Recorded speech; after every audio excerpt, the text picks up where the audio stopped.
கள்ளக்குறிச்சி கள்ளச்சாராய சம்பவத்தை தொடர்ந்து தமிழகம் முழுவதும் இன்று அனைத்திந்திய அண்ணா திராவிட முன்னேற்றக் கழகத்தின் சார்பில் கண்டன ஆர்ப்பாட்டம் நடைபெற்றது. போலீஸ் அனுமதி பெறாமலேயே தடையை மீறி இந்த போராட்டம் நடைபெற்றது. புதுக்கோட்டையில் முன்னாள் அமைச்சர் விஜயபாஸ்கர் தலைமையில் அக்கட்சியைச் சேர்ந்த ஏராளமானோர் கலந்து கொண்டு தமிழக அரசையும் தமிழக முதல்வர் பதவி விலக வேண்டும் என கூறி கோஷமிட்டு பதாகைகளை ஏந்தி ஆர்ப்பாட்டத்தில் ஈடுபட்டனர். அப்பொழுது விஜயபாஸ்கர் செய்தியாளர் சந்திப்பின் போது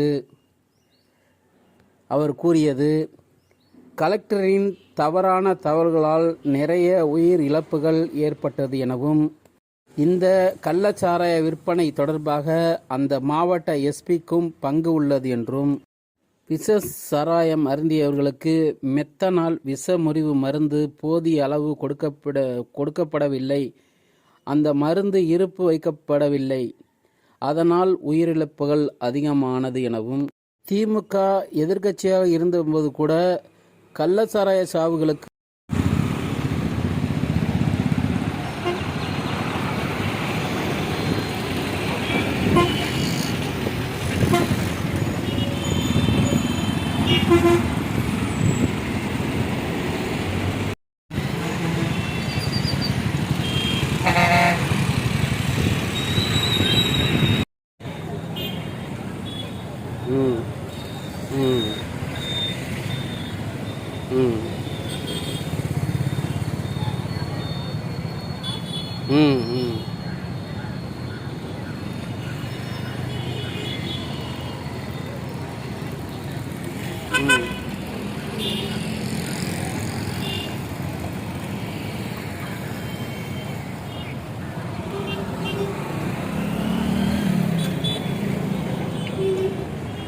ஆண்டி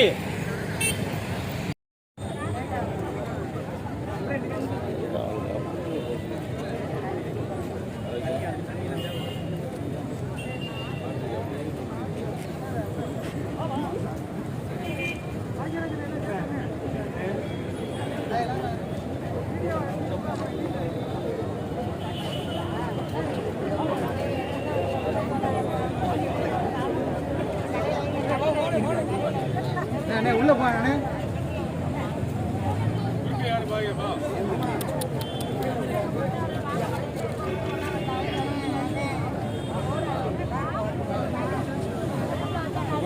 போல போல அடி அடி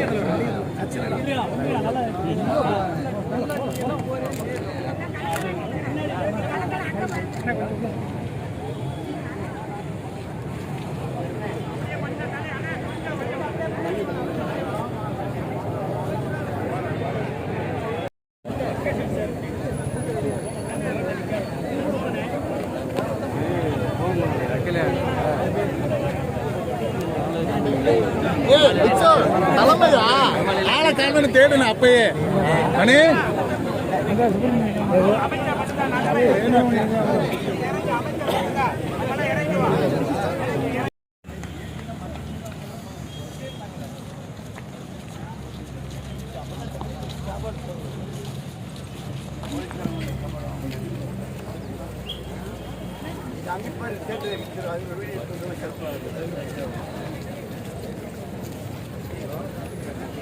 எம்எல்ஏ கருத்து எல்லா எம்எல்ஏ கருத்து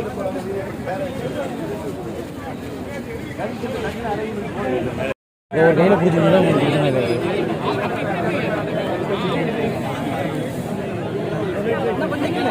ஓகே ஓகே மற்ற அளவு மறக்கல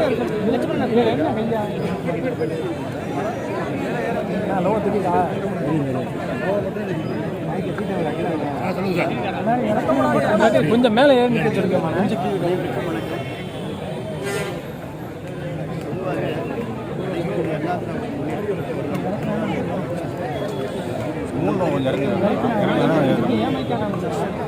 மிகப்பெரிய மரணம் கள்ளச்சாராயக்கான மிகப்பெரிய மரணம் இரண்டாவது முறையாக தமிழகத்தில் ஏற்கனவே செங்கல்பட்டு மரக்காண பிரதான எதிர்க்கட்சியாக இருக்கக்கூடிய அதிமுகவுடைய பொதுச் செயலர் எடப்பாடியார் அவர்கள் நேரடியாக களத்திற்கு சென்று அறிக்கையை விடுத்து இந்த அரசுக்கு பொது ஆலோசனைகளை வழங்கி எச்சரித்ததற்கு பிறகு மீண்டும் தமிழகத்தை முழுக்கக்கூடிய அளவுக்கு இந்தியாவையே ஒடுக்கக்கூடிய ஒரு மிகப்பெரிய சம்பவம் நடைபெறும். இதில் மெத்தனால் மெத்தனாலை இந்த அரசு ஏன் கட்டுப்படுத்த தவறியது என்பது இன்றைய கேள்வி. இன்றைக்கு 2 பேர் 3 பேர் கைது செய்யப்பட்டிருக்கிறார்கள்.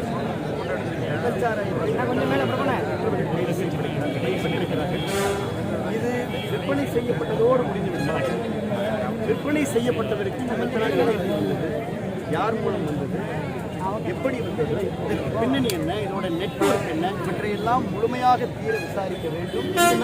வேரோடும் வேரடி மண்ணோடும் ஒட்டுமொத்தமாக இந்த சம்பவத்திலே ஈடுபட்டவர்கள் அத்தனை பேரும் கைது செய்யப்பட வேண்டும், காவல்துறையால் தண்டிக்கப்பட வேண்டும், நீதிமன்றத்தால் தண்டிக்கப்பட வேண்டும். அதனால்தான் காவல்துறையும் இதிலே உடந்தையாக இருக்கிறதற்காக காவல்துறையுடைய எஸ்பி சஸ்பெண்ட் செய்யப்பட்டிருக்கிறார். மாவட்ட ஆட்சித்தலைவரை இந்த அரசு டிரான்ஸ்ஃபர் செய்திருக்கிறார். இன்னும் சொல்லப்போனால் மாவட்ட ஆட்சித்தலைவர் தவறான வதந்தி என்று சொல்வதற்கு பின்னால் தான் பல பேர் இதை அறிந்தியதாக அங்கே இருக்கக்கூடிய. ஸோ இதையெல்லாம் வைத்து பார்க்கின்ற போது தனிப்பட்ட காவல்துறை நிர்வாகமோ அல்லது தனிப்பட்ட ஒரு மாவட்ட நிர்வாகமோ ஃபெயிலியர் என்று சொல்ல முடியாது. ஒட்டுமொத்தமாக சிஸ்டம் ஃபெயிலியர் என்று தான் சொல்ல வேண்டியிருக்கிறது. அதனால் தான் ஒருவேளை இந்த அரசுக்கு மடியிலே கனமில்லை என்று சொன்னால் அல்லது செல்லுகின்ற பாதையிலே வழியிலே பயமில்லை என்று சொன்னால் இதை அவர்களாகவே முன்னோக்கி சிபிஐ விசாரணைக்கு அவர்கள் சிபிஐ விசாரணையை ஏற்றுக்கொள்ள வேண்டும் என்பதுதான் அதிமுகவுடைய கருத்து. அதுதான் நீதிமன்றத்திலேயே சொல்லியிருக்கிறோம். அதை தான் நேரடியாக போய் பார்க்கணும். நேரடியாக பார்த்தீங்கன்னா கள்ளக்குறிச்சி டவுன் புதுக்கோட்டை டவுன் மாதிரி கள்ளக்குறிச்சி டவுனில் தெருவாக ஒவ்வொரு சந்திலையாக அன்றைக்கு ஒவ்வொரு டெட் பாடி இருந்தது. ரொம்ப மனதை புரிகிற அளவுக்கு எங்களுக்கு வேதனை இருந்தது. மருத்துவமனையில் ஒரே நேரத்தில் அன்றைக்கி வந்து ஆம்புலன்ஸ் கிடைச்ச வழியில் வந்தாங்க. போதிய மருத்துவர்கள் இல்லை, போதிய உயிர்காக்கும் மருந்துகள் இதெல்லாம் பல முறை நம்ம எல்லாமே சுட்டி காமிச்சிடுறோம். ஸோ இதற்கு இந்த அரசு தார்மீக பொறுப்பேற்க வேண்டும் என்பதுதான் அனைத்து இந்திய அண்ணா திராவிட முன்னேற்ற கழகத்துடைய அழுத்தமான ஆழமான கோரிக்கை. அந்த கோரிக்கையை முன்வைத்து தான் இன்றைக்கு புதுக்கோட்டையிலே பிரம்மாண்டமான ஆர்ப்பாட்டம் ஏற்படுகிறது. எல்லா ஆர்ப்பாட்டத்துக்கும் ஒரு நெருக்கடி இல்லை. இந்த ஆர்ப்பாட்டத்திற்கு கூடுதலாக நெருக்கடி இருந்தது.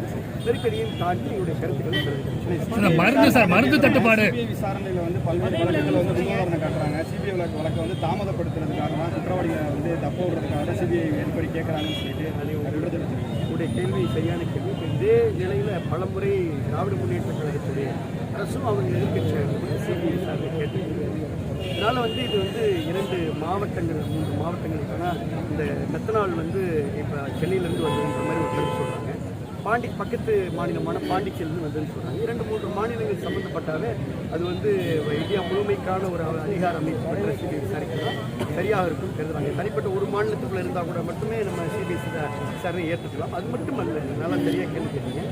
ஏற்கனவே செங்கல்பட்டு மரக்கான சம்பவத்தில் சிபிசிஐடி விசாரணை தான் நம்ம ஜியோ போட்டதோட அவுட்கம் இன்னும் வெளியில் இல்லையே. அதில் போட்டு சிபிசிஐடி விசாரணையில் என்ன நடந்தது என்பது வெள்ளை அறிக்கையாக சமர்ப்பிக்கப்படவில்லை. அதனால தான் இன்றைக்கு வந்து எல்லோருமா அது வந்து சிபிஐ விசாரணை. சார், மருத்துவத்துறை அமைச்சர் மாத்திரை இல்லைன்னு சொல்லிட்டு நம்ம சொல்லியிருக்கோம். நம்ம குற்றச்சாட்டு வச்சிருந்தோம். இன்னைக்கு வாசு வந்து மாத்திரை அந்த இன்ஜெக்ஷன் இருக்கு, வெள்ளை அறிக்கை தயார் எடப்பாடி பழனிசாமி ராஜினாமா செய்ய வராங்க கேட்டுக்கிறேன். அது நிச்சயமாக மாண்புக்கு எதிர்க்கட்சி தலைவர் ஆதாரப்பூர்வமாக தான் மருத்துவமனைக்கு அதுக்கு எடப்பாடியோட நானும் சொல்லியிருக்கேன். நாங்களே மருத்துவமனைக்கு ஒவ்வொரு நோயாளியும் இன்ட்ராக்ட் பண்ணோம். மருத்துவரோட இங்கே இருக்கக்கூடிய உங்களுடைய அரசு மருத்துவர்கள் தான் எடப்பாடியார்கிட்ட வந்து அங்கே இருக்கக்கூடிய எங்களுடைய அருமையான சிவி செல்வம் வந்து தெரிவித்தாங்க. இந்த மாதிரி ஃபோம் எபிசோட் தான் வந்து ஃபர்ஸ்ட் லைன் ஆஃப் ஆன்டிடோட். ஒரு நோய் என்று சொன்னால் ஒரு விஷம் என்றால் அந்த விஷயத்தை வந்து பாம்பு கடிக்கு சரியான ஆன்டிடோட் அப்படின்றது ஆன்டி ஸ்னேக் தினம். விஷமுறிவு வந்து அந்த ஆன்டி ஸ்னேக் ஏஎஸ்பின்னு சொல்லுவோம். அது மாதிரி இந்த மெத்தனால் பாய்சனுக்கு வந்து ஆன்டிடோட் அப்படின்றது ஃபோம் எபிசோட் அப்படின்னு அது திரைக்கு. ஸோ அந்த திரைக்கு நாங்கள் பார்த்த அந்த 19ஆம் தேதி 20ஆம் தேதி அன்று வழங்கப்படவில்லை. அதை தான் மரியாதைக்குரிய எடப்பாடி அவர்கள் குறிப்பிட்டார்கள். அதுவும் வேறு விதமாக அதுக்கு பின்னாடி அந்த கருத்து தெரிவித்தாங்க. அந்த கருத்து இல்லை. அதுக்கு பின்னாடி தான் இவங்க வந்து டிஎன்எம்சியில் வந்து ஆர்டர் போட்டு இப்போ தான் அந்த மருந்து கொடுத்துருக்குறாங்க. இன்னொரு முக்கியமான விஷயம், இந்த இந்த மெத்தனால் பாய்சன் ஒரு மருத்துவரை நான் சொல்கிறேன், இந்த மெத்தனால் பாய்சனுடைய ட்ரீட்மெண்ட்டே 0 டிலேல ட்ரீட் பண்ணலாம். ஒரு வினாடி கூட தாமதிக்கும். வந்த உடனே ஐவிலையில் போட்டு டக்குன்னு வந்து பிளட்டில் கலந்துருக்கும், உடனே விஷமறி கொடுக்கணும். அதெல்லாம் அங்கே தாமதமான சிகிச்சை ஏற்பட்டிருக்கிறது என்பதை தான் குறிப்பிட்டிருக்கிறாங்க. அது மட்டும் இல்லை, டயாலிசிஸ் பண்ணணும். உடனே டயாலிசிஸ் பண்ணால் தான். இப்போ பாண்டிச்சேரியில் 16 பேர் அட்மிட் பண்ணாங்க, 16 பேரையும் டயாலிசிஸ் பண்ணிக்கிறாங்க. இங்கே அன்றைக்கி 3 பேருக்கு தான், முதல் நாள் வந்து 3 பேருக்கு தான் டயாலிசிஸ் பண்ணாங்க. அதான் நீங்கள் எத்தனை பேர் அதில் வந்து பாதிக்கப்பட்டிருக்கிறாங்க, அவங்களுக்கு என்ன சிகிச்சை அளிக்கப்பட்டது, என்னென்ன மருந்துகள் வழங்கப்பட்டது. இப்போ தேவைன்னா நீங்கள் ஹையர் சென்டருக்கு, சென்னை ராஜீவ்காந்தி போன்ற மருத்துவர்கள் ஹையர் சென்டருக்கு அனுப்பிடலாம், இல்லது ஹையர் சென்டரில் இருக்கக்கூடிய மருத்துவர்களை இங்கே வர வச்சுருக்கோம். அப்படின்றத கருத்து வீண் விவாதங்கள், உயிர்கள் பலியாகி இதுக்கு மேலே நடப்பது என்ன, உரிய விசாரணை மேற்கொண்டு ஏற்கனவே ஒரு சம்பவம், இப்போ 2வது சம்பவம். இது மாதிரி அடுத்து இந்த சம்பவங்கள் நடக்காத நிலையை அரசு உறுதிப்படுத்தணும். அந்த முயற்சியில் இந்த வீண் விவாதங்கள் எல்லாம் பிறகு அந்த முயற்சியில் அரசர்கள் பேசும்போது அரசை கலைக்கணும், அரசை கலைக்கணுங்கிற மாதிரி ஒரு வார்த்தை ஒட்டி அது எதன் பேசிஸ்ல நம்ம வந்து அரசு ராஜினாமா செய்யணும். ஆனால் ஓவரால் சிஸ்டம் சரியில்லைன்னு சொல்லணும். இதே போல் வந்து அதிமுக ஆட்சி காலத்துலையும் இதே சம்பவங்கள் நடைபெற்றிருக்குன்னு சொல்கிறோம். ஓவரால் குற்றச்சாட்டை தவிர்த்து இனிமேல் வரக்கூடிய காலங்களில் என்ன மாதிரியான இந்த கலாச்சார வார்த்தை தீவிர ஏற்கனவே செங்கல்பட்டு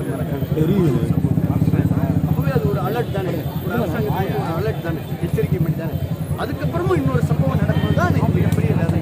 அதுக்கப்புறமும் இவ்வளோ பெரிய சம்பவம் நடக்குது. சம்பவம் நடந்ததுக்கப்புறம் கலெக்டர் என்ன பண்ணுறாரு, அன்றைக்கி மூடி மறைக்க முயற்சி செய்யறாங்க. அன்றைக்கே அந்த மாவட்ட ஆட்சியர் யாரெல்லாம் வந்து தனி ஒரு சொத்தோ ஒரு சின்ன ஒரு மடக்கு அப்படின்னு சொல்லுவாங்க கிராமத்தில், கொஞ்சமாக யாராவது டேஸ்ட் பண்ணிட்டா கூட உடனே மருத்துவமனைக்கு வாங்க. யாரெல்லாம் நீங்கள் வந்து உங்களுக்கு சின்ன கண் எரிச்சல் மாதிரி இருக்கா, இல்லை லேச வயிறு எரிச்சல் இருக்கா, உடனே மருத்துவமனைக்கு வாங்க, உங்களை சிகிச்சைக்கு நாங்கள் தயாராக இருக்கிறோம் இந்த மாவட்ட ஆட்சித்தலைவர் சொல்லியிருந்தாருன்னா இன்னைக்கு அட்லீஸ்ட் ஒரு 50% உயிரை காப்பாற்றிருக்கோம். அதை சொல்லாமல் இல்லை அப்படின்னு அங்கே இருக்கக்கூடிய கலெக்டரும் எஸ்பி உட்காந்து பேட்டி கொடுத்து அதனால இல்லை அப்படின்னு சொல்கிறப்ப அந்த சாவுக்கு வந்தவங்களே திருப்பி அங்கே மது அருந்தியதாக தகவல். அதை தான் நாங்கள் சொல்கிறோம், வேற ஒன்று இந்த கல்வராயன் மலையில்